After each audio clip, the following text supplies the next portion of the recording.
which is a law firm concentrated in men's and fathers' rights in divorce, custody, and family law issues, with offices in Nutley and Montclair, New Jersey. Today's video is being recorded on February 6, 2019 in New Jersey. It relates to New Jersey divorce law. Although my tips often are more on a broad schedule or a broad basis, I do always recommend, if you're watching this at any time past the date that I recorded it or in a different state than New Jersey, that you look to make sure the laws either haven't changed or they apply in the jurisdiction where you are. That being said, today's my daily tip, which I do each day, where I take a small piece of information and try to give you some simple advice about the topic that I find either confronts a lot of my clients or that is raised to me quite often. Today's tip is about premarital assets and when they do get divided in a New Jersey divorce case. Most people believe that premarital assets just don't get divided, and that's not really accurate. Now, it's kind of a difficult topic. I'm going to give you some important points to know about it, but if you do have premarital assets in your divorce, I do recommend you speak with an attorney and get a little more information so you can be certain about how and whether it gets divided.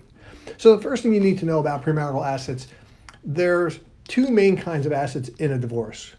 The first is considered an active asset or called an active asset. The second is a passive asset. The main difference is active changes based on contributions to the asset, like the home that you live in because you make repairs and you pay the mortgage, a business that you're running because you're building it up from your efforts, commercial property if you're contributing time or money from your marriage into that commercial property even though you don't live in it. Then there's passive assets, which change in value only because market conditions change, like stock accounts, retirement accounts, commercial property that is self-sufficient because it has rental income. Basically, doesn't change because of your efforts, only changes because of the market. Now, when you have a premarital asset, the premarital portion is almost always exempt from distribution.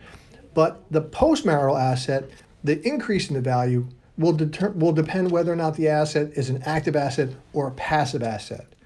So if, for instance, you had a home that you lived in before you got married, which is an active asset, and you live in it after you get married, the increase in the value is going to be a marital asset. So it has both premarital and marital. If you had a retirement account before you got married and you didn't contribute to it while you were married, that's a passive asset. The change in it was only because of the market changes. That is not a marital asset. So it's important to notice as the identity of the asset sort of changes pre to post marital, the value change may become marital, but also sometimes the asset itself can change from active to passive and vice versa.